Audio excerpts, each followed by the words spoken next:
people should join companies and work at jobs that align with their values.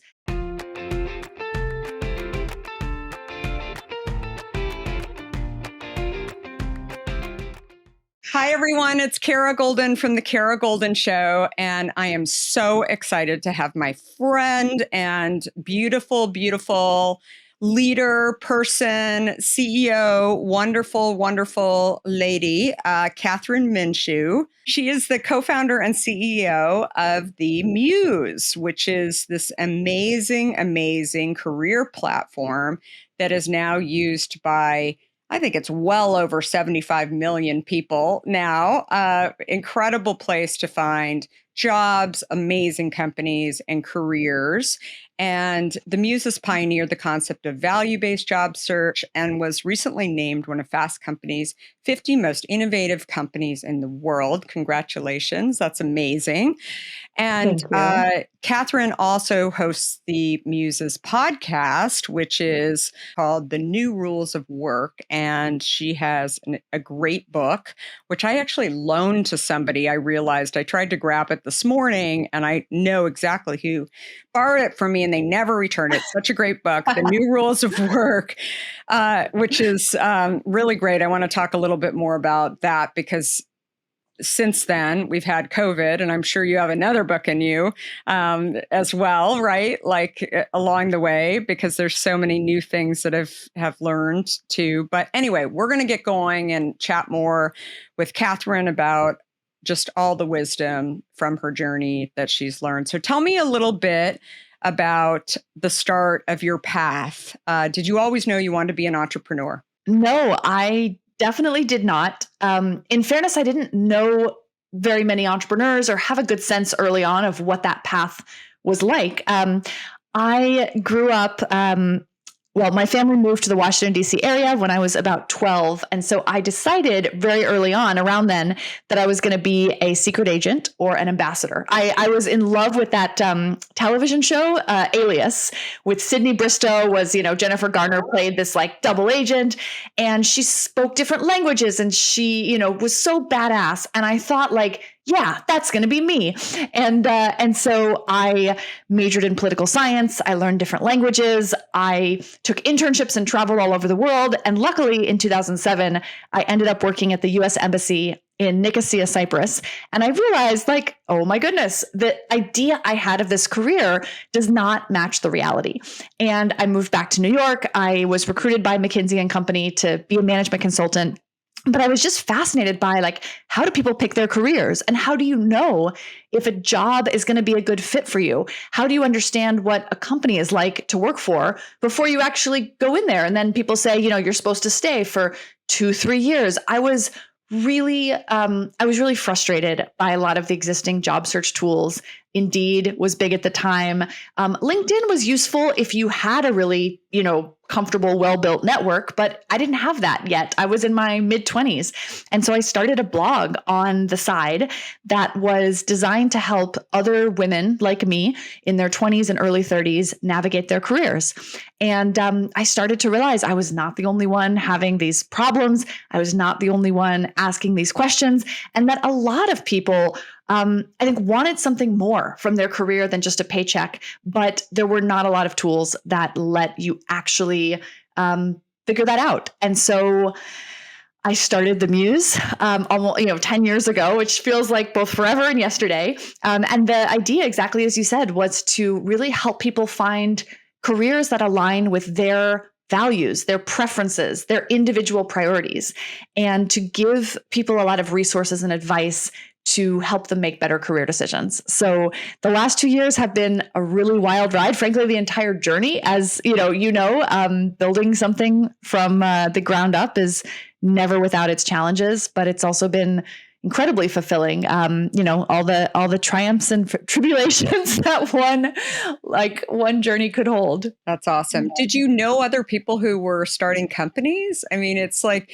it's interesting. Obviously founding a company too. I think a lot about this. I mean, people are like, wait, I worked at McKinsey too, and I wasn't going and starting a company. I mean, how did you get this ability to know that you could do it? Or what were the first steps? Where did you come up with this courage to be able to do that? I think that my parents were always really incredible about encouraging me to try new things and take risks. And so I had a lot of, I guess, what you could call self-starter energy from a young age. I really loved the theater in middle school and high school. And so when I was in the 8th grade, I decided I wanted to put on more plays. And, the school only did, I think, 2 a year. And so I thought, well, who would enjoy watching plays put on by 13-year-olds and not have it be a pity audience? Because I didn't just want to sell tickets to friends and family. And I was like, young children and senior citizens. And so I started a children's theater troupe. That was, we never made any money, but we would go to the local library, children's hospitals eventually, the local senior citizen center, and put on very simple plays. It was hard and it was stressful, but I loved just having an idea and then making it happen. And that was a great kind of petri dish, right? Because it was somewhat low stress. Like 4-year-olds are really forgiving as an audience. Individuals who are in an assisted living center, like sometimes they were just so happy that we were coming to put on these plays that if something went wrong or, it wasn't exactly perfect, it sort of, it got me very comfortable with like just being willing to take risks and to try, to create something. And then fast forward a few years, I didn't really think of myself as someone who would be an entrepreneur. But when I was working at McKinsey, one of my closest friends there was a guy named Mark Ramadan, who was starting to think about the idea for Sir Kensington's, which is, an incredible condiment company. And so Alex, my co-founder at The Muse, she and I and Mark would hang out on Thursday nights after we'd come back from wherever, client project we had worked on that week. And we would just, catch up on our lives and talk about our futures. And it was really fascinating to me that, Mark was creating this ketchup brand. And so seeing it up close, which is a great product, by the way. Yeah, exactly. It's a fantastic product. And it just started to make me realize like, well, I guess maybe I could start a business as well. But the path was long. And initially I did not even really want to be the CEO. I was afraid of the responsibility. I felt like I wasn't up to the task. And it took a few months of actually being in the trenches and doing the work before I said, well, actually, I love this. And I love, that moment where it's like, it's stressful too, but it's like, it's all on you. And, and then recruiting people to the cause and building a great team and, figuring out how you can kind of get everybody moving towards the same goal to accomplish things that no one would be able to do on their own. Like, I don't know, it took me a while to find my groove, but I really loved it. Frankly, it's one of the reasons that I'm really passionate about opening up, just the sort of real stories of entrepreneurship to other people. Because I think if you believe that entrepreneurs are these like magical beings that just are, struck by lightning and they have this beautiful idea that springs fully formed out of their head and everything's perfect and they never doubt themselves. Like it's very easy for other people to say, well, that's not me. And again, I've had those moments. I spent a lot of time very early on being like, that's not me, or I don't think I can do this. But at the same time, I think that, I realized over time that specifically some of the ideas I had around career and around building a more inclusive workplace, if I wasn't going to build them, who was? Absolutely. So you have a co-founder. How did you find your co-founder? So we got really lucky in that we worked together at McKinsey. But actually, I would say she and I were also unlucky in that before we started The Muse together, she and I started a business previously that was kind of like a version 1 or a version 0 even of the idea that led to The Muse. And we started it with 2 other women. And unfortunately, after about 10 months of work, which, now it's easy for me to say like that probably seems short, but at the time, I had really only been working for a couple of years. So it was like a quarter of all of the time I'd been in the workforce. And, I threw myself into that first company.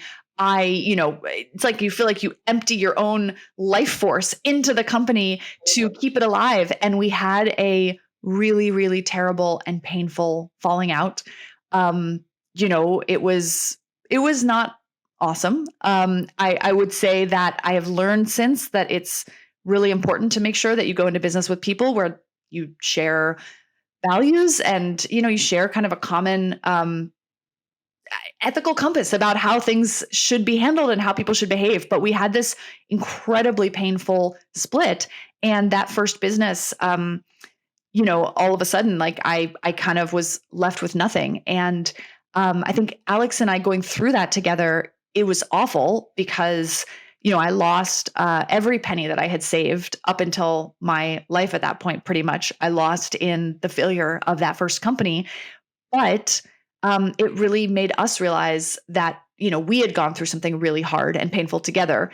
And I think we saw something in each other that made us say, like, hey, I trust you and I want to go on this journey with you. And so essentially, like days after the demise of try number one, we started the Muse.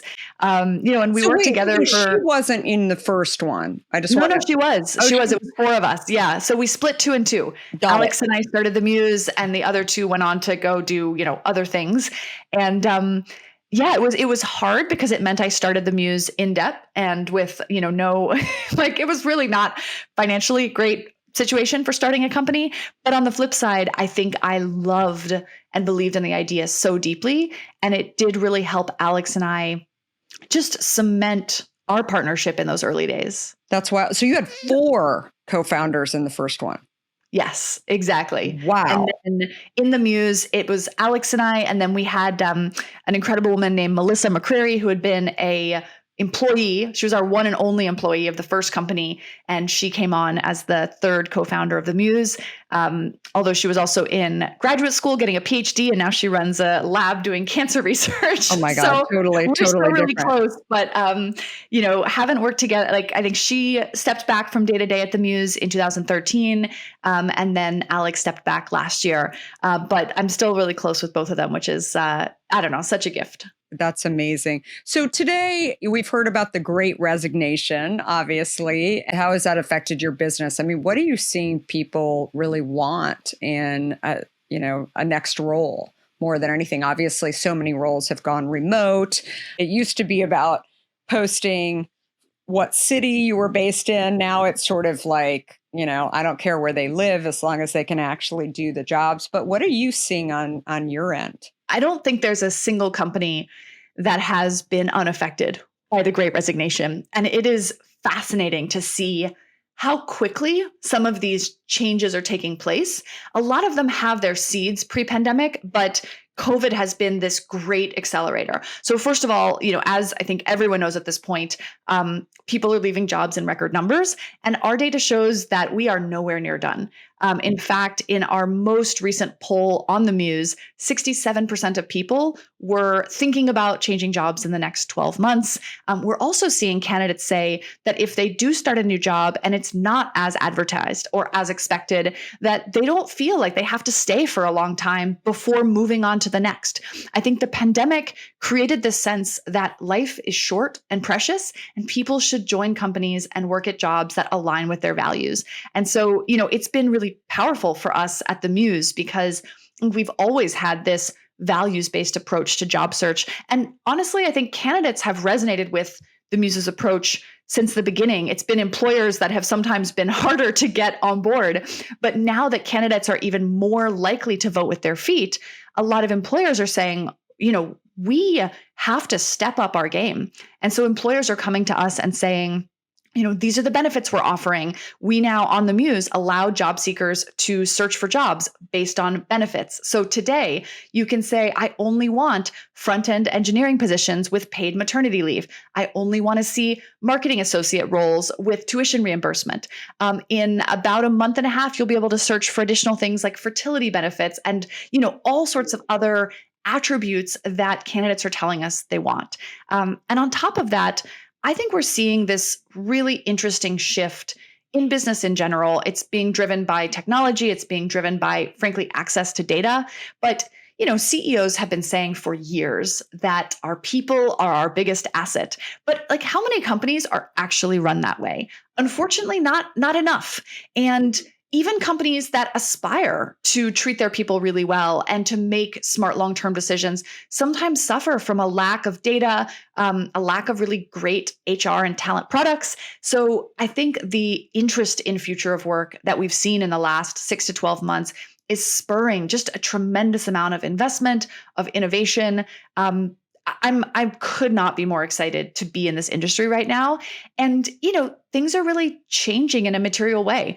I'll give you just one more example because I don't know, it's like a drum that I feel like I'm beating right now, but I really care about it. Like the vast majority of companies, I would estimate probably upwards of 95% of companies do not connect any pre-hire and post-hire data, which means that they invest thousands or millions of dollars in hiring people, and then they completely wipe the slate clean when those people become employees and they track their performance over time. Now, I think one of the things that we will see as we're starting to connect these data sources is that, there are certain things you do when you're hiring people that affect whether they're successful employees. For example, giving an employee more information about the company culture is more likely to result in retention, productivity, and satisfaction because they feel like they've proactively opted into a situation that they were aware of instead of, being blindsided by an environment that wasn't what they expect. But because companies haven't been kind of connecting the dots pre and post, I think that I think a lot of people don't realize that in some cases they're just throwing their hiring dollars into a pit, into the wrong place. I think that's a super, super good point. So yeah, it's really interesting. What are you seeing in terms of people having people go into the office? How are people touching that right now? Like, I mean, obviously many jobs are remote or sort of a hybrid, but are people committing to that, or people just doing away with having an office? I mean, what are you really seeing out there? The majority of companies that I speak with are still remote first, because with all of the different worker opinions about safety and COVID and distributed work, I think that it's hard for a lot of companies to feel right now like they can force their employees to show up in person, especially those with young kids or immunocompromised, et cetera. That said, there's a lot of discussion and planning for the future. I am seeing some smaller companies start to encourage people to come back a few days a week to build those in-person bonds. And I think what we are really on the cusp of is, I actually prefer the term the great reshuffle to the great resignation, because I think that a lot of people are just rethinking what they want. There are people who are coming to us and saying, I cannot wait to be back in an office 5 days a week with my colleagues, learning, building relationships, getting mentors. There are other people who are saying, I'm never going back into an office. Remote is the life for me. And then, frankly, the largest proportion, about 41% of respondents in the most recent poll, want a hybrid approach. They want some in person and some remote. But the tricky thing is that people are developing these very individual preferences. So if a company says, we're going to be part hybrid, or we're going to be hybrid, part remote, part in the office, and we want everyone to be together on Wednesdays. If an employee has a personal reason that Wednesday it's really important to them to be distributed, there is a decent chance that they are going to leave and look for a new job that will accommodate that preference. So I think we should expect, unfortunately for business owners, we should expect to see a lot of continued change and challenge in the kind of hiring and retention areas. I think companies are just ultimately going to have to choose for their specific company and culture. How do they want to operate? And I do think employees want some flexibility. So if you choose in person, giving people some optionality. We're all adults here. If you treat your employees like adults, they tend to, pay it back to you in spades with that kind of mutual trust. But I think companies just need to really be clear about what choices they want to make, and then give people a lot of time and understand that some people will opt out. And that is just the nature of the environment we're in right now. I love it. Well, and I actually think for Gen Z coming up too, I have a few of those in my house, and they are dying to start in an office. Like they feel like that's what work is for them. And it's, I think it'll be really interesting that I almost think it's going to be a competitive advantage for some companies, because some of these they want structure. They want some kind of place to go. They've view work as their social system. You had mentioned at McKinsey where you met some people where you started to really get that drive and idea to go and start your own company. So I think there's definitely advantages there, but obviously we have to get through this crazy time more than anything. So tell me a story where you faced a huge challenge. Maybe it was, I'm guessing it was at the Muse, where you really had to pivot in another direction. You weren't sure that you were going to be able to pull it off, and you learned some super key lessons. Oh my goodness. I mean, I could probably tell you 1,000 different times in the early days that we faced death and didn't think we were going to make it. I recently found an old journal from when we were pitching the company to investors the first time, and we were not having a lot of success. And I was writing in my journal, like, maybe it's me. Maybe I am not the person that could take this business forward. Maybe I'm not good enough. But I think, if I were going to give you a specific example, I think the one that's coming to mind is, 2013. So very early days. I was about 2 years into running the Muse, and we had an investor who signed a term sheet to lead our next round. I had a few different term sheets on the table, but we chose this one because it was the best terms and felt like the right move for the company. And the lead investor then found out a few months later that I was no longer dating the person I had been dating, and he made a really aggressive pass at me. And it was terrifying because we had not actually closed the deal. I mean, in retrospect, thank God we hadn't closed the deal. But at the time, we had turned down all of the other investors because that's what you do when you choose a lead investor. We had signed this term sheet. We were deep in the process of getting this round closed, getting this money in, which was a lifeline for the company. And I remember sitting down with my co-founder, with Alex, and we made a list of every expense we could eliminate in the company, and it included taking my salary to zero, and I was going to move in on her couch. It included the how we would have to let go of our team if we couldn't find more capital in 3, 4, 5, 6 weeks. And I remember for a day or two being caught in this spiral of it was almost paralysis, right? I couldn't imagine how one day we had been high flying, growing, about to take in this capital. And the next, I mean, it was a really terrible situation he put me in. And I just didn't feel like we should be taking money from this person. And luckily we were able to find other investors. A woman who was very active in the startup community in New York, actually sort of heard about what happened. I was supposed to see her a few days later, and I had to beg off because I was kind of alternating between, existential despair and like flailing panic. And so I had to cancel our meeting. And when she heard about it, she ended up kind of learning more about the business, investing. I was able to get a number of other folks, including our first ever celebrity investor.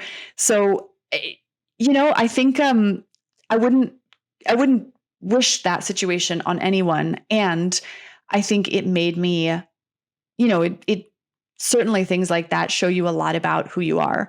Yeah. But they're scary, right? You They're don't terrifying, but I think people make businesses, right? Mm-hmm. And that includes investors, that includes suppliers, that includes employees. So I think that was a really brave and wise decision. So, well, this has been absolutely awesome. I mentioned before Kathryns' book, The New Rules of Work, which is so, so great. And definitely listen to her podcast as well that she does. It's so good. And Kathryn, it's been so great to learn a little bit more about your journey and about the Muse and about just overall your amazing entrepreneurial journey that is just so many learnings in there for sure. Everybody check out The Muse if you have not, and definitely follow Kathryn on social. What is your handle, by the way? Twitter is at Kmin. Instagram is at Kminshew, Kminshew. Or I also post a lot of Muse stuff on LinkedIn. You can just find me at Kathryn Minshew. So yeah, would love for people to, tweet at me, send me a comment. I'm really fascinated by just the way that, work is changing. We're all part of rewriting the rules. And thank you so much for having me, by the way. This was fun. Following you is just it. You have so many great things that you post, so many learnings. So definitely everybody get to follow Kathryn for sure. And thanks everyone for listening to this episode. Please subscribe to the Kara Goldin Show and be sure to not miss stories like Kathryns that are so educational and inspiring. And please give us 5 stars as well. It really, really helps with the algorithms. And find me on all social platforms at Kara Goldin. And don't forget to pick up a copy of my book, Undaunted, where I share my journey of entrepreneurialism. And we are here every Monday and Wednesday. Thanks everybody for listening. And thanks, Kathryn. Everybody have a great rest of the week. Thank you. Bye.